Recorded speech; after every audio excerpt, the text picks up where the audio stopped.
بڑا یقین ہے کہ ہوگی. مگر اس میں جو پرابلم ہے نا وہ یہ ہے فاروقی صاحب, مسئلہ جو ہے وہ بالکل الٹا ہے. مسئلہ یہ ہے کہ جو لوگ عمران خان کے ساتھی ہیں یا پی ٹی آئی کے لوگ ہیں, جب وہ اپنے پروپیگنڈا پر آتے ہیں تو وہ بھی سطح سے گر جاتے ہیں, جب دوسرے والے آتے ہیں وہ بھی سطح سے گر جاتے ہیں. کوئی بندہ میرا یہ کہنا ہے کہ پاکستان میں ہر بندہ پوزیشن لیا ہوا ہے, انڈیپینڈنٹ بات نہیں کر رہا. آپ دیکھ لیں کہ ایک پارٹی ہے, ایک زمانے میں پیپلز پارٹی اور نواز شریف کی جنگ ہوتی تھی, وہ آپس میں جنگ کر رہے ہوتے تھے. آج پی ٹی آئی کی اور کی جنگ ہے. پی ٹی آئی والے جس طرح سے گفتگو کر رہے ہیں, جن باتوں پہ گفتگو کر رہے ہیں, ان کی کوئی حیثیت نہیں ہے. تو میں یہ سمجھتا ہوں, میرا ذاتی ویو ہے, چاہے وہ شارٹ ٹرم ہو, مگر میں سمجھتا ہوں کہ پاکستان میں سچ آگے آئے گا. یہ میں اس سے نا امید نہیں ہوں. اللہ تعالیٰ کی ذات سے مجھے یہ امید ہے کہ سچ آئے گا اور سچ کو ایکسیپٹ کیا جائے گا. اور میں اپنی ذات کے تک کہہ سکتا ہوں کہ جو اپریسیشن مجھے ملی ہے آفٹر دی, جو میں نے جو پچھلے 2 سالوں میں لوگوں سے بات کی ہے, تو وہ یہ کہتے ہیں کہ ہاں جی آپ جو بات کر رہے ہیں اس بات میں سچ ہے اور لوگ اس بات کو پسند کرتے ہیں. اس کی مجھے بہت بڑی قیمت دینی پڑی ہے, مگر یہ تعداد انشاءاللہ تعالیٰ بڑھے گی, میں یہ کہہ رہا ہوں. یہ بھی آپ نے بھی ذکر کیا, میری زندگی کا بھی تجربہ ہے کہ ہمارے لوگ سچ کو پسند بہت کرتے ہیں, ہاتھ بھی چومتے ہیں, گلے بھی لگاتے ہیں, نعرے بھی مارتے ہیں. مگر یہ اس سچ کے لیے تاریخی طور پہ ہم دیکھتے ہیں کہ یہ جشن عید میلاد النبی کے لیے نکلیں گے, جلسے کے لیے نکلیں گے, 10 محرم کے لیے نکلیں گے, مگر یہ اپنے بچوں کے حقوق کے لیے کسی کے ساتھ بھی کہیں پر بھی. اچھا, میں اب اس پہ نا افاق صاحب میں یہاں پر آپ کو ایک بات بڑی سنسیئرلی کہنا چاہتا ہوں پلیز. اور چاہے وہ آپ اس کو بعض لوگوں اچھی نہیں لگتی. مسلمان اور خاص طور پر انڈو پاک کا مسلمان کبھی بھی حق کے لیے باہر نہیں نکلا. تاریخ اسلام میں مسلمان نے کبھی حق کا ساتھ نہیں دیا. حق کے امام حسین کے شہید ہونے کے بعد امام حسین کو روتے ضرور رہے ہیں, مگر امام حسین کے ساتھ نہیں آئے کبھی. یہ ان کی تاریخ ہے, یہ مسلمان کی تاریخ ہے کہ مسلمان کبھی حق کا ساتھ نہیں دیتا. یہ ایک مسلمانی تاریخ ہے. آپ چاہے اس کو کسی پیمانے میں ناپ لیں. مجھے ایک واقعہ دکھا دیں جہاں انڈو پاک کے مسلمانوں نے کبھی جلوس نکال کے اپنے حق کے لیے کوئی بات کی ہو. پوری پاکستان کی تحریک میں کوئی جلوس نہیں ہے, کوئی مظاہرہ نہیں ہے. یہ تحفہ ہے ان لوگوں کا, جو پاکستان جو تحفہ ہے وہ ان لوگوں کا ہے جو آپ اس سے بہتر جانتے ہیں. کوئی ایک جلوس بتا دیں جو قائد اعظم نے نکالا ہو, کوئی ایک الفاظ دکھا دیں جو انسانی حقوق کے بارے میں قائد اعظم نے کی ہو, کوئی ایک تقریر دکھا دیں جو ہیومن رائٹ کے بارے میں لیاقت علامہ اقبال نے کی ہو, کوئی کہانی دکھا دیں. اب وہ بات ہو جائے گی, بات آگے بڑھ جائے گی, مگر یہ کہانی وہ نہیں ہے جو ہم سننا چاہتے ہیں یا سنانا چاہتے ہیں. یہ تاریخ اسلام کا تاریخ پہلو ہے. آپ سمجھتے ہیں کہ ڈونلڈ ٹرمپ مسئلہ کشمیر حل کروا دیں گے؟ کیا کرا لیں گے؟ مسئلہ کشمیر حل کروا دیں گے؟ میں آپ کو ایک بڑی انٹرسٹنگ بات بتاؤں. میرے حساب سے مسئلہ کشمیر ہے ہی نہیں. مسئلہ کشمیر کوئی نہیں ہے, مسئلہ پانی ہے. جی جی. دیکھیں آپ, ہمارا پرابلم یہ ہے کہ ہم چیزوں کو کنفیوز کرتے ہیں. 1947 میں پاکستان کا انڈیا کا جھگڑا آکوپیشن آف کشمیر کے اوپر نہیں تھا. کشمیر میں سیز فائر ہوا تھا اس بنیاد پر, انڈیا نے کرایا تھا کہ وہاں پہ رائے شماری ہوگی, ٹھیک ہے, ٹیریٹری ڈیوائیڈ ہو گئی تھی.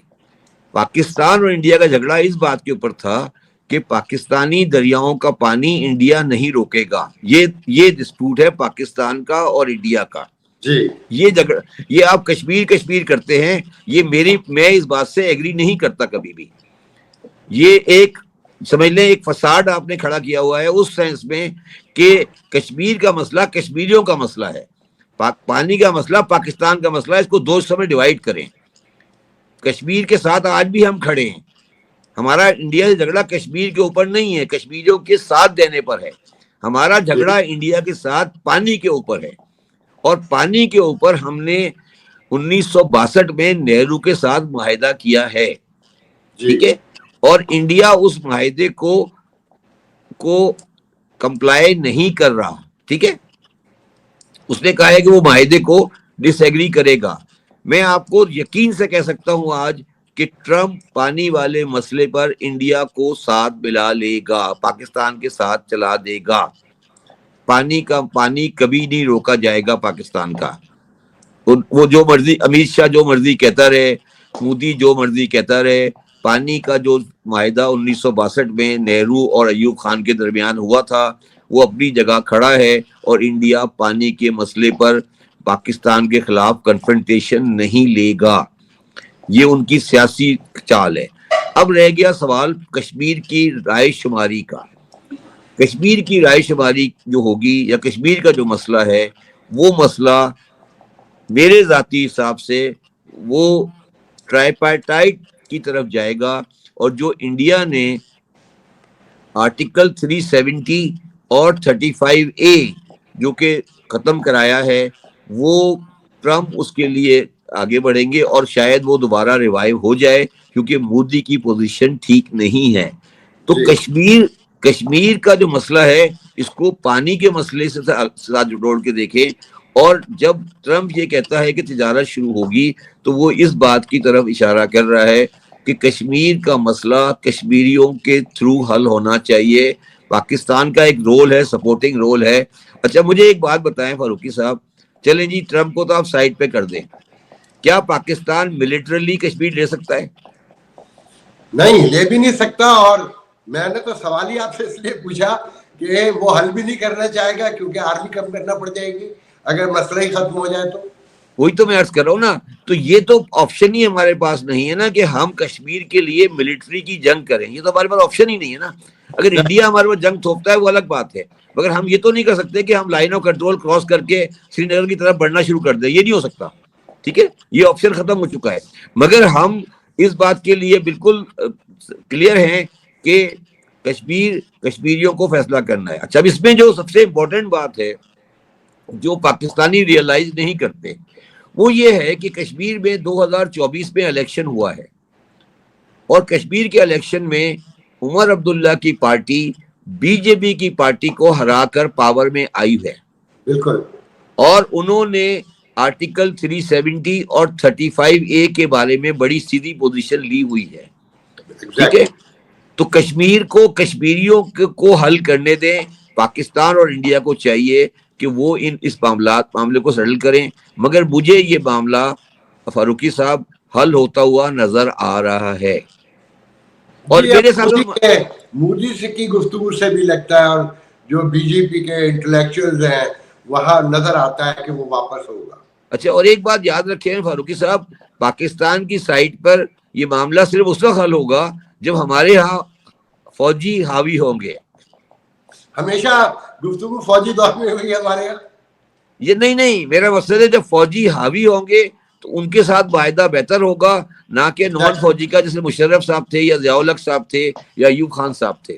جی شبر صاحب یہ بتائیے گا کہ جب آپ انڈین آکوپائڈ کشمیر کو دیکھتے ہیں اور پاکستان آکوپائڈ کشمیر دونوں کو دیکھتے ہیں تو کس کی حالت بہتر زیادہ نظر آتی ہے آپ کو؟ دیکھیں دو باتیں ہیں جی. میں آج تک کبھی انڈین آکوپائڈ کشمیر میں کبھی نہیں گیا. میں کبھی گیا نہیں ہوں، مجھے نہیں پتا کہ کیا تو آپ انڈرسٹینڈ کرتے ہو.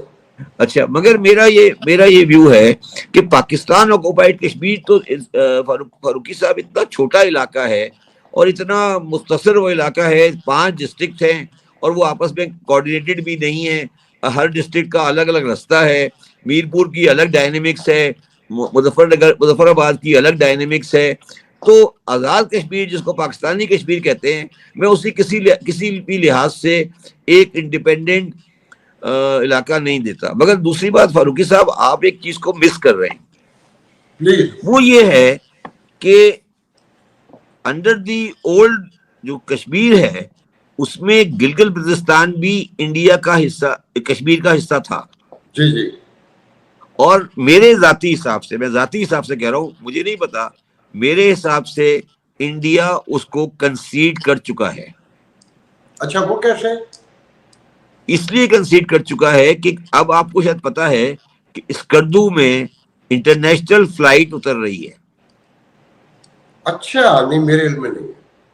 انٹرنیشنل فلائٹ صرف وہاں اتر سکتی ہے جہاں پر ڈسپیوٹڈ ایریا نہیں ہو. جی. تو اور انڈیا اگر آپ دیکھیں تو وہ پاکستانی آکوپائڈ کشمیر کی بات کرتا ہے، گلگت بلتستان کی بات نہیں کرتا. اچھا، اور ایک اور بات بھی یاد رکھی جائے کہ کشمیر جو ہے اس کا اگر آپ تاریخ میں جائیں تو گلگت بلتستان کبھی بھی اوریجنل کشمیر کا حصہ نہیں تھا. No, that's true. تو میرے حساب سے، میرے ذاتی حساب سے گلگت بلتستان پاکستان کا صوبہ بننے جا رہا ہے اگلے سال، 1 سال کے اندر. اچھا. اور آپ دیکھیں، آپ نے کبھی غور کیا ہے کہ گلگت بلتستان آزاد کشمیر کا حصہ نہیں ہے ہمارے آئین میں؟ جی جی جی. کیوں نہیں ہے؟ اچھا سر، میں رینڈم کوشچن کر رہا ہوں آپ سے ریلیٹ کرتے ہوئے، یہ کرپٹو جو ہے پاکستان کی اکانومی کو کیسے ہیلپ کر سکتا ہے اور ایک عام آدمی کی زندگی میں کیا تبدیلی لا سکتا ہے؟ کہ آپ کیا کہہ رہے ہیں ٹرمپ کیوں کر رہا ہے؟ یہ کرپٹو کرنسی جو ہے، دیکھیں آپ نے پتہ نہیں میری پوزیشنز کو واضح کیا ہوگا. میں کرپٹو کرنسیز کے بارے میں بالکل نیگیٹو خیالات رکھتا ہوں. جی میں سن چکا ہوں، میں نے اپنے طور پر سوال کیا ہے، میں وہ سن اچھا چکا ہوں. دیکھیں آفاق صاحب، کرپٹو کرنسی یا کرنسی وہاں آپریٹ کر سکتی ہے جہاں پر ایکسچینج ریگولیشن نہیں ہو. پاکستان میں آپ کا ایکسچینج ریگولیٹڈ ہے. اگر میرے پاس پاکستان میں 100 روپے ہیں تو میں اس کو پاکستان سے باہر نہیں بیچ سکتا، ٹھیک ہے؟ اور میں پاکستان میں جب پیسے لاتا ہوں تو مجھے روپی میں کنورٹ کرنے پڑتے ہیں، میں اس کو ڈالر میں نہیں رکھ سکتا. تو آپ مجھے یہ بتائیں کہ کرپٹو کرنسی، اگر میں پاکستان میں آج بیٹھا ہوں تو میں کرپٹو کرنسی میں ڈیل کیسے کروں گا؟ مجھے یہ سمجھا دے کوئی، میں کیسے ڈیل کروں گا مجھے بتائیں. آپ کے جو یہاں ہم انڈرسٹینڈ کر رہے ہیں یہ منی لانڈرنگ کا ایک نیا طریقہ ہے. یہ حوالے والوں کا نیا طریقہ ہے. یہ حوالے کا نیا طریقہ ہے اور مجھے شک ہے کہ کچھ لوگوں کا بڑا پیسہ باہر پڑا ہوا ہے، وہ حوالے کے تھرو، کرپٹو کرنسی کے تھرو اس کو پاکستان سسٹم میں ڈالنا چاہتے ہیں، اور کچھ پیسہ پاکستان سے باہر منتقل کرنا ہے. جی بالکل. یہ سارا میں اس پہ 100% اس کو سمجھتا ہوں یہ بالکل لال بتی ہے، اس کے اوپر بات بھی نہیں کرنی چاہیے.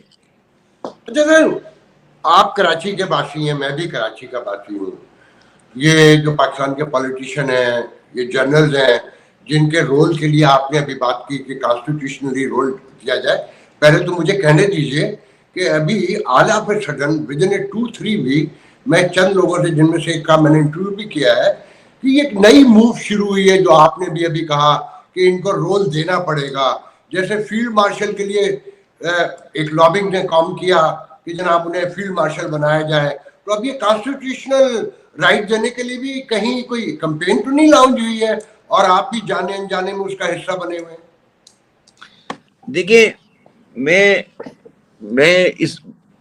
میں جس زندگی کے جس دور پہ ہوں وہ مجھے اب باقی اللہ تعالیٰ بہتر جانتا ہے، مگر میں کسی قسم کی سیاسی یا کوئی پوزیشن ہائر کرنے کے لیے میں انٹرسٹڈ نہیں ہوں. مگر میں جو کچھ بھی بات کر رہا ہوں، یہ جو فیلڈ مارشل کی بات نہیں کر رہا، میں پاکستان کے معروضی حالات کی بات کر رہا ہوں جو میں نے پاکستان میں بہت قریب سے دیکھے ہیں. میں یہ سمجھتا ہوں کہ جس طریقے سے پچھلے 70 سال میں ہماری سول ایڈمنسٹریشن اور سول سسٹم تباہ ہو گیا ہے یا تباہ کیا گیا ہے، اس میں پہلے آپ کو ان کو ڈی جورو لا کر پھر آہستہ آہستہ باہر کرنا پڑے گا. اگر آپ یہ سمجھتے ہیں کہ آپ ان کو ایک اسٹروک آف پین سے باہر کر دیں گے تو آپ پھر پاکستان کے معروضی حالت کو نہیں سمجھتے. اور مجھے ایک بات بتائیں فاروقی صاحب، مصر میں کیا ہے، ملیشیا میں کیا ہے، سنگاپور میں کیا تھا، آج سعودی عرب میں کیا ہے، آج to be very frank Iran میں کیا ہے؟ کیا حیثیت ہے اسمبلی کی پاسداران کے سامنے یا خامنائی کے سامنے؟ مسلمانوں کی خمیر میں کہاں سے کب سے جمہوریت آ گئی؟ آپ کے خیال میں یہ ملک ساؤتھ ایشیا کے، میرا سوال ہو سکتا ہے تھوڑا لمبا ہو، ساؤتھ ایشیا کے مسلمانوں نے بنایا تھا یا ویسٹرن ورلڈ، جہاں میں بیٹھا ہوں میں نام لے کے کہتا ہوں کہ یہ ملک امریکہ نے بنایا تھا؟ اور یہ آپ کی ملک ڈیموکریسی یہ ملک ان کی یہ ملک ضرورت کے تحت دکھائی جاتی ہے، ورنہ وہ آپ کو فنڈنگ نہیں کریں گے، آپ کی سارے جتنے بھی وہ ہے سب سیل ہو جائیں گے. تو آپ سمجھتے ہیں کہ یہ وہ ہونے دیں گے، ان کو رائٹس لینے دیں گے؟ دیکھیے جی، بات بڑی سمپل سی ہے. میں اپنی آٹو بایوگرافی میں نے لکھی ہے، جو ابھی پرنٹنگ میں چلی گئی ہے، وہ آپ کو مل جائے گی. اس میں میں نے ایک کوٹیشن لکھی ہے کہ if Mr. Jinnah can be considered as the father of nation, Mr. Churchill deserved to be called the uncle of the nation. True. تو یہ اگر آپ یہ کہہ رہے ہیں کہ مسلمانوں کی کسی تحریک پہ بنا ہے، تو پھر آپ خوش رہیں، آپ کو مبارک ہو آپ کو، مگر اس کا کوئی تعلق کسی تحریک سے نہیں ہے. میں تو نہیں کہتا. تو میرا سوال وہی موجود ہے، کیا یہ ویسٹرن ورلڈ اسپیشلی امریکہ اور برطانیہ ان کو کانسٹیٹیوشنل رائٹس لینے دیں گے؟ یہاں لوگوں کے حالات اجازت دیتے ہیں، جو ٹیکس پیئرز ہیں، جو یہ ابھی آپ کے سامنے ہے دیکھیے آفاق کہ صاحب، ورلڈ بینک سے پیسے دلوا دیے، ایشیائی ترقیاتی بینک سے پیسے دلوا دیے، تو وہ پھر دلوا سکیں گے؟ آفاق صاحب میں آپ کو ایک تاریخی حقیقت بتاتا ہوں. پلیز. آپ گوگل پہ جائیں اور ایک کتاب نکالیں، the partition of India and the creation of Pakistan, written in 1940 by B.R. Ambedkar. اچھا. کتاب کا نام ہے دا پارٹیشن آف انڈیا جی جی and the creation of Pakistan by B.R. Ambedkar. 1940 میں لکھی تھی اس نے. جی. اس نے انڈین آرمی کی کمپوزیشن پہ بات کی. اس کے بعد وہ یہ کہتا ہے کہ جو انڈین آرمی کی کمپوزیشن ہے، اس میں جتنا پنجابی اور پٹھان آرمی کا کمپوزیشن ہے اوور آل انڈیا کے بیس پر، اگر آپ نے ان کو الگ ملک نہیں دیا تو کبھی انڈیا میں ڈیموکریسی نہیں آئے گی.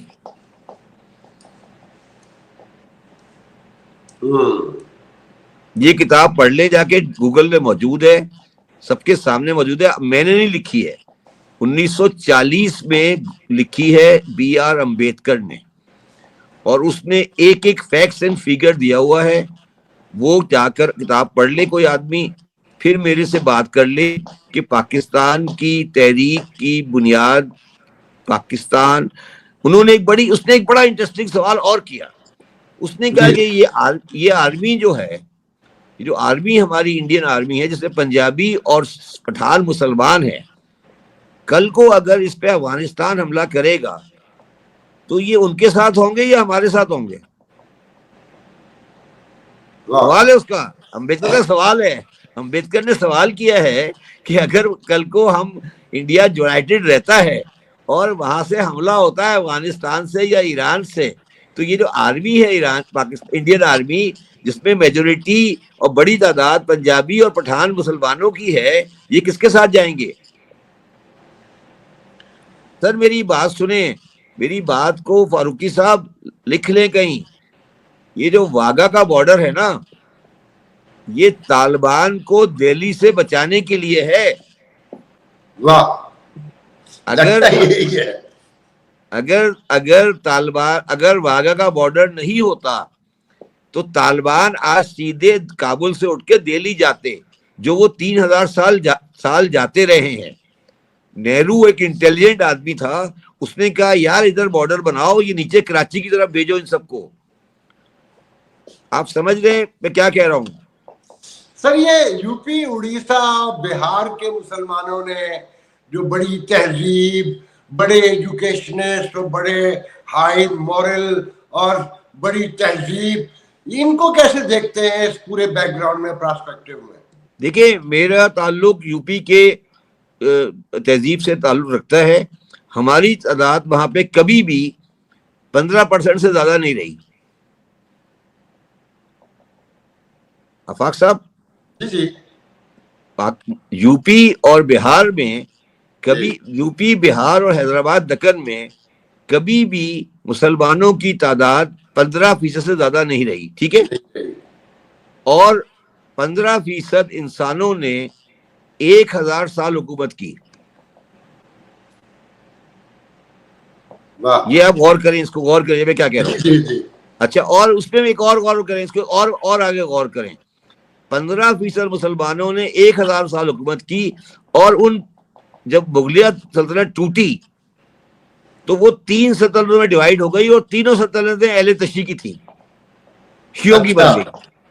ایک بن گئی لکھنؤ کی اودھ، جی، ایک بن گئی بنگال کی مرشد آباد سراج الدولہ، جی جی، اور ایک بن گئی دکن کی نظام. جی، تینوں حیدر علی، ٹیپو سلطان، تینوں اہل تشیع تھے. جی بالکل، ٹھیک ہے، اور اہل تشیع 15 میں سے 1% تھے. تو قائد اعظم بھی اہل تشیع تھے؟ نہیں، میں عرض کر رہا ہوں یہ تینوں جو سلطنتیں بنی، یہ مسلمانوں میں 15 میں سے 2% تھے اہل تشیع، جی، وہ بن گئے حکمران، اور 98% رہ گئے ان کے سارے محکوم. تو وہ جو 2% رہ گئے تھے ان کا ہو گیا دماغ خراب، جن میں ہم بھی شامل ہیں، ٹھیک ہے. اور ان کو جب یہ لگا کہ جب اب ہمارے پاس کوئی رستہ نہیں ہے، تو انہوں نے ایک نیا ملک بنانے کے لیے ایک ایڈونچر شروع کیا جس کا نام پاکستان ہے، جس کی بنیاد راجہ صاحب محمود آباد نے اور علی گڑھ میں رکھی گئی، اور جس کے بارے میں جان ایلیا نے ایک دفعہ کہا تھا کہ یہ علی گڑھ کے لونڈوں کی شرارت ہے. یاد ہے آپ کو؟ جی جی بالکل. ٹھیک ہے، تو یہ علی گڑھ کے لونڈوں کی شرارت تھی، اور یہ ارسٹوکریٹ جو یو پی کے بیٹھے ہوئے تھے جنہوں نے 1000 سال حکومت کی تھی، ان کے وہ آج بھی اپنے آگے لکھتے ہیں نواب، رہتے گولی مار لالو کھیت میں لکھا ہوتا ہے نواب.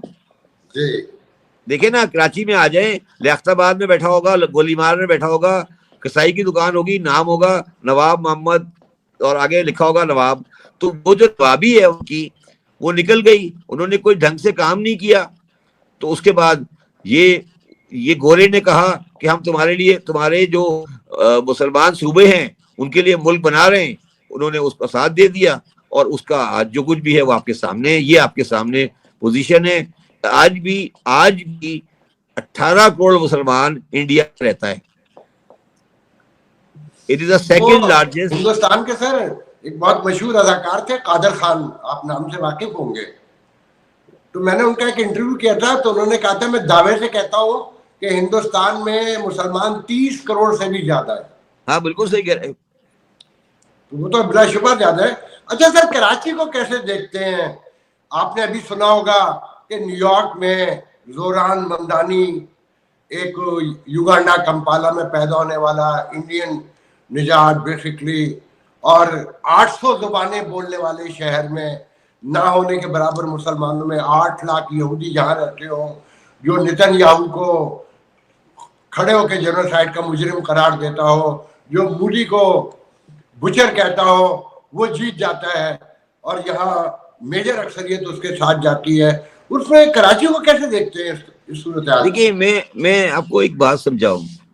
دیکھیے، میں ابھی کینیڈا میں تھا، جی، تو مودی جو ہے نا، مودی، میرا ذاتی خیال ہے کہ انڈین اسٹیبلشمنٹ جو ہے اس نے مودی کو ڈس اون کر دیا ہے.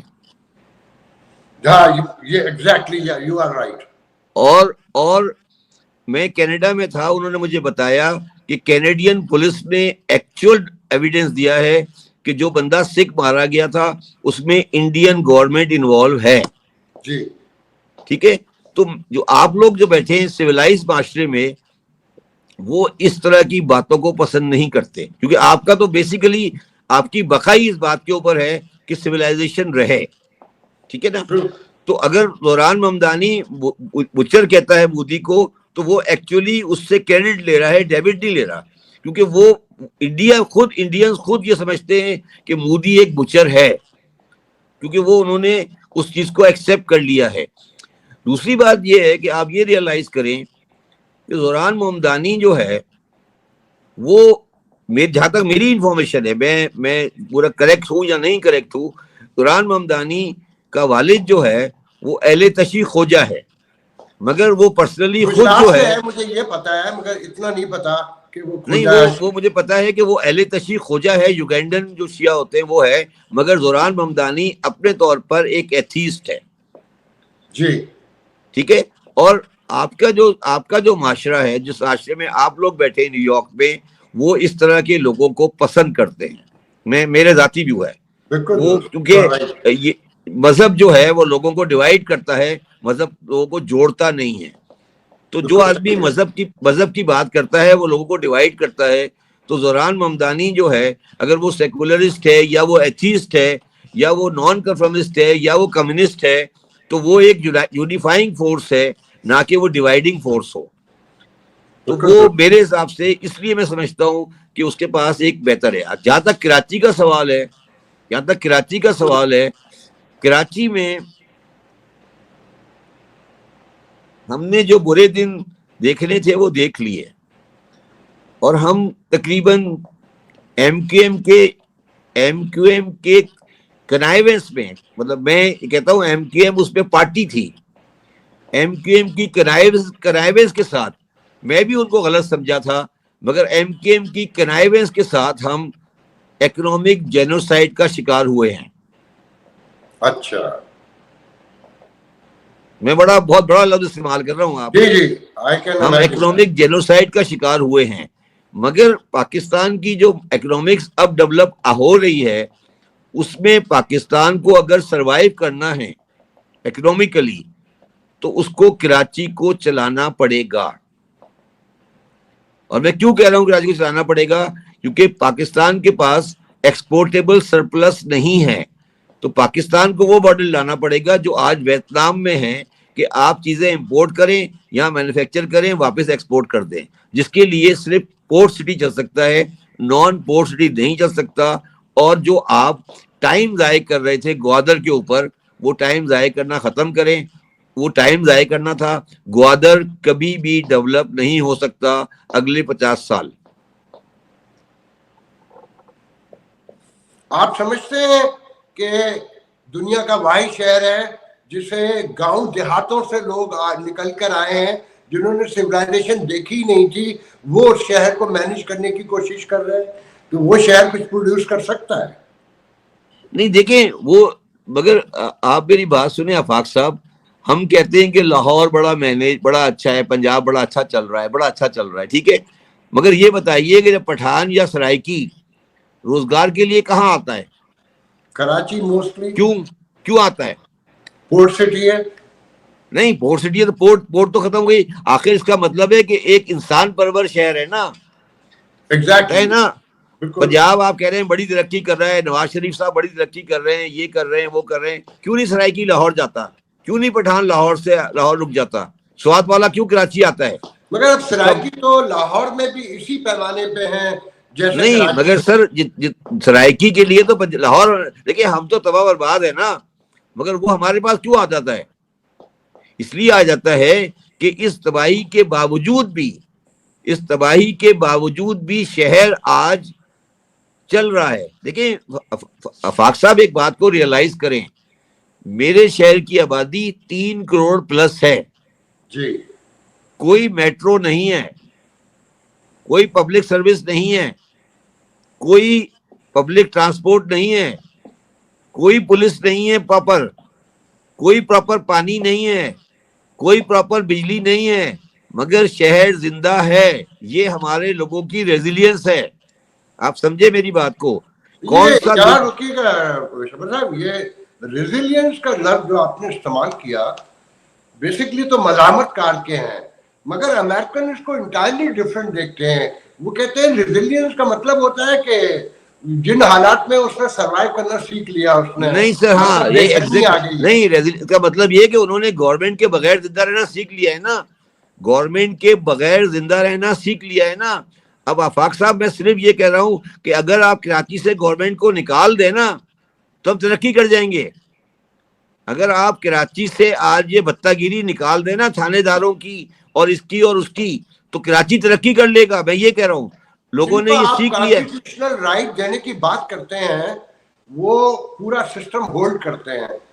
انہیں یہ نظر نہیں آ رہا کہ کراچی کے ساتھ کیا ہو گیا اور کہاں تک ہو جائے گا؟ انہیں نہیں نظر ان کو آتا؟ دیکھیں، ان کو نظر آ رہا ہے، مگر ان کی مجبوری ہے نا سر. دیکھیں آپ شاید سیاست میں پتہ نہیں رہے یا نہیں رہے، ہر آدمی کو اپنی کانسٹیٹوئنسی پیاری ہوتی ہے. جی میں ٹوٹل جرنلسٹ ہوں، مگر تھوڑا بہت پاکستانی پالیٹکس کو سمجھتا ہوں. تو آپ کے خیال میں بلاول صاحب یا نواز شریف صاحب یا عمران خان صاحب یا شہباز شریف صاحب کراچی کے لیے کام کیوں کریں گے؟ کیونکہ ان کی کانسٹیٹوئنسی تو ہے ہی نہیں. اگر وہ بلاول صاحب، اگر نواز شریف، شہباز شریف صاحب کراچی پہ سونے کی پل بناتے نا، سونے کا پل، پھر بھی ووٹ نہیں پڑے گا.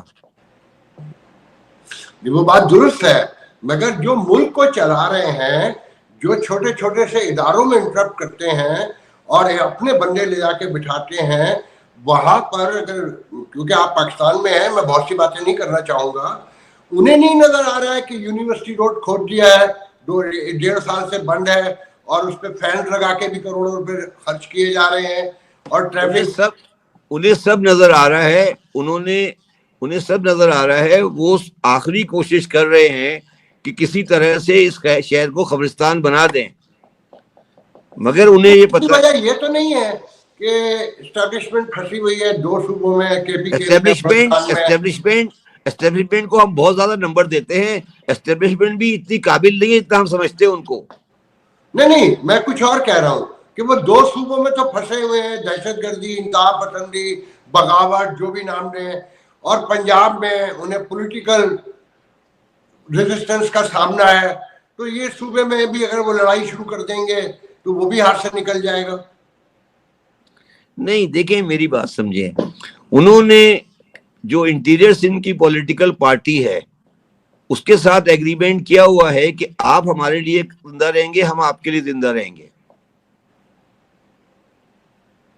ٹھیک ہے نا؟ تو اس پہ وہ چل رہے ہیں.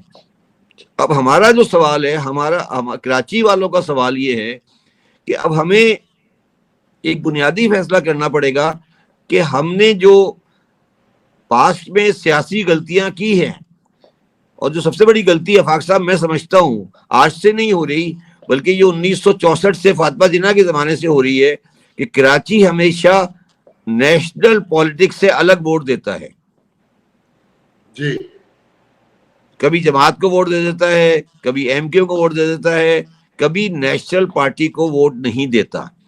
دیکھیں مجھے کراچی کا میئر مرتضی وہاب میرا دوست ہے، وہ مجھے اکثر کہتا ہے شبر بھائی آپ کہتے ہیں میرا کام نہیں ہو رہا، ووٹ تو آپ دیتے نہیں مجھے، میں تو لیاری کی اور کورنگی کے ووٹوں سے لے کے میئر بن کے آیا ہوں. بات وہ ٹھیک کہتا ہے. تو اب ہمیں آفاق صاحب ایک دفعہ فیصلہ کرنا پڑے گا کہ ہم یہ جو 1.5 اینٹ کی مسجد بناتے ہیں، اور ہم نے 1.5 اینٹ کی مسجد بنا کر اپنے آپ کو تباہ برباد کر لیا ہے، کیا یہ صحیح ہے؟ اور دوسری بات ہے کہ کراچی شہر میں اب آپ ایک چیز کو ریئلائز کریں جو ہم ریئلائز نہیں کرتے. کراچی شہر میں، نیو یارک شہر میں، آپ نیو یارک میں بیٹھے ہیں، نیو یارک شہر میں ایک بہت بڑی تعداد اٹالین مائیگرینٹس کی ہوتی ہے، پتا ہوگا آپ کو. جی بالکل. ایک بہت بڑی تعداد آئرش مائیگرینٹس کی ہوتی ہے، ٹھیک ہے، اور ایک بہت بڑی تعداد ایشین اور دوسرے مائیگرینٹس کی ہوتی ہے، ٹھیک ہے. جی اور یہ پولیٹیکل ریئلٹی ہے، بالکل، سب کو ٹھیک ہے. معلوم بھی ہے. اچھا، کراچی شہر میں اسی طرح 3 ریئلٹیز ہیں. ایک اردو اسپیکنگ پوزیشن ہے جن کے پاس 70-80 لاکھ کا ووٹ ہے. دوسری پنجابی پٹھان میجورٹی ہے جس کے پاس 50-60 لاکھ کا ووٹ ہے. اور تیسری سندھی اور لوکل ہے جن کے پاس 50 سال کا ووٹ ہے. یہ تینوں کراچی شہر کے ایکول مالک ہیں. اگر کوئی آدمی یہ سمجھتا ہے کہ وہ اکیلا کراچی شہر کو کنٹرول کر لے گا، اگر وہ ایم کیو ایم ہے، اپنے نام سے آتی ہے، تو وہ غلطی کر رہا ہے. کراچی شہر کو ان تینوں اکائیوں میں ساتھ چلنا پڑے گا، اور ہمیں ایک دوسرے کو جگہ دینی پڑے گی، اور کراچی شہر کے لیے سوچنا پڑے گا. ایتھنک بنیادوں سے ہمیں اوپر جا کے بات کرنی پڑے گی، اور وہ ہم نے پچھلے 40-50 سال میں ڈیوائڈ اینڈ رول ہوا ہے. کس نے ڈیوائڈ اینڈ رول کیا ہے وہ ایک الگ کہانی ہے، وہ میں سینسیٹیو بات کرنا نہیں چاہتا، مگر ڈیوائڈ اینڈ رول کے تحت شہر تباہ ہوا ہے. اور دوسری بات، شہر تباہ انہوں نے کیا ہے جو یہ سمجھ رہے تھے کہ وہ کراچی کو معاشی بدحالی میں ڈال کر فیصل آباد کو اور سیالکوٹ کو اور لاہور کو معاشی ترقی دے دیں گے. ان کو سمجھ آ جانی چاہیے کہ انٹرنیشنل ایئرپورٹ بنے گا تو کراچی بنے گا, اسلام آباد نہیں بن سکتا. سر عمران خان کی پالیٹکس, ان کی بہن تو کہتی ہیں وہ مائنس ہو گئے. آپ ان کے ساتھ کام بھی کر چکے ہیں, ان کو قریب سے ان کے بیہیویئر ساری چیزوں سے واقف ہیں. آپ کیسے دیکھتے ہیں, کہاں کھڑے ہیں, اور ان کا کوئی ایجنڈا ہے جس کی بنیاد پہ لوگ ان کے ساتھ ہیں؟ عمران خان کے بارے میں میرا یہ ویو ہے کہ عمران خان کی popularity depends on a negative position. Negative position کا مطلب یہ ہے کہ پاکستان کی عوام پیپلز پارٹی اور پی ایم ایل این کو پسند نہیں کرتی. بالکل درست. سملرلی پاکستان کی عوام انڈائریکٹلی اور ڈائریکٹلی اسٹیبلشمنٹ کی سیاست کو پسند نہیں کرتی. تو جب یہ ویکیوم کریٹ ہوتا ہے تو جو باقی بچتا ہے وہ رہ جاتا ہے عمران خان. تو یہ عمران خان کی خوبیوں کی وجہ سے پاپولر نہیں ہے, بلکہ وہ ان کی نالائکیوں کی وجہ سے پاپولر ہے. کیونکہ یہ نیگیٹو ووٹ ہے. نیگیٹو ووٹ کا مطلب یہ ہے کہ کوئی بھی آدمی جا کر پیپلز پارٹی کو اور پی ایم ایل این کو ووٹ ڈالنے کو تیار نہیں ہے. جب وہ ووٹ ڈالنے جاتا ہے تو وہ ووٹ ڈال کر اس کو آ جاتا ہے جو تیسرا باقی کینڈیڈیٹ رہ گیا ہے. اچھا, مگر عمران خان جو ہے وہ آج کی, اچھا اب آگے چلے, آج کی پوزیشن میں عمران خان کی جو پوزیشن مجھے نظر آ رہی ہے, میں اس سے نہیں ملا ہوں, مگر جو میں ان کو جاجتا سمجھتا ہوں اور جس طرح کے لوگوں کو وہ آگے کر رہے ہیں, وہ اپنے لیے اچھا راستہ نہیں نکال رہے. مجھے بہت زیادہ امید نہیں ہے کہ عمران خان کبھی دوبارہ پاکستان کے وزیر اعظم بنیں گے. میری بات سمجھ رہے ہیں؟ میں بہت بڑی بات کہہ رہا ہوں. جی جی جی جی بالکل. میں ان کا بہت قریبی آدمی ہوں, میں ان کو بہت قریب سے جانتا ہوں, میں ان کے سپورٹ کرتا ہوں ان کی پارٹی کو, مگر مجھے میری پوزیشن یہ کہتی ہے کہ پارٹی زندہ ہے, عمران خان کی سوچ زندہ ہے. پارٹی کا مطلب یہ نہیں ہے کہ پارٹی کے لوگ زندہ ہیں, ایک تھرڈ فورس ہے نا. مطلب میرا مقصد ہے Peoples Party P M L N کے علاوہ ایک تھرڈ فورس زندہ رہے گی جس کا آج ڈومینیشن عمران خان کی پارٹی ہے. عمران خان جس جگہ پہ ہاتھ رکھ دے گا وہ پارٹی ہے, مگر وہ پارٹی آئے گی. عمران خان کو اس پارٹی میں وزیر اعظم نہیں ہونا چاہیے. اگر وہ مجھ سے مشورہ لیں گے تو میں انہیں یہ کہوں گا کہ آپ گاندھی بنے, نہرو بنے, گاندھی بنے, نہرو نہیں بنے. اچھا, یہ جو جمہوریت کا ایک پردہ سا تھا, فیلڈ مارشل کو جب وہ وائٹ ہاؤس میں بلا لیا, ایک لنچ ہو گیا 2 گھنٹے, اس کے بعد پاکستان میں جو جمہوریت کا ایک پردہ دکھایا جا رہا تھا وہ اب کہیں باقی رہا نہیں. دیکھیں مجھے ایک بات بتائیں, دیکھیں فاروقی صاحب آپ کی بھی عمر تقریباً ہوگی, مگر آپ کو 56-57 کا ایوب خان کا وزٹ یاد ہے؟ جب تو وہ باقاعدہ صدر تھے, ماشاءاللہ تھا. نہیں سر, نہیں, میں بات کر رہا ہوں اس وقت جب وہ چیف آف آرمی اسٹاف تھے, وزیر دفاع پاکستان کے تھے, جب وہ ایوب خان بیفور ہی بیکیم مارشل آرٹ پریزیڈنٹ جب امریکہ گئے تھے. آپ کو یاد ہے؟ جی جی جی جی یاد ہے آپ کو؟ جی, جب وہ جلوس وغیرہ نیو یارک میں سارا میلے لگے تھے وہ آئے تھے, ٹھیک ہے نا. تو یہ وہی اسی کا ریپیٹ کال ہے نا سر. اچھا, آپ کو لگتا ہے کہ یہ حکومت اپنے 5 سال پورے کرے گی یا کوئی قومی حکومت جس میں پی ٹی آئی بھی ہو اور بلاول؟ میرا ذاتی ویو یہ ہے, میرا ذاتی ویو, میں بھی آئی ایم رانگ, میرا ذاتی ویو ہے کہ جو ڈسکشن ان کے ساتھ ہوئی ہے وہ ڈسکشن پاکستان کے بارے میں نہیں ہے بلکہ وہ ایران کے بارے میں. ایگزیکٹلی, وہ تو بالکل درست کہتے ہیں. اور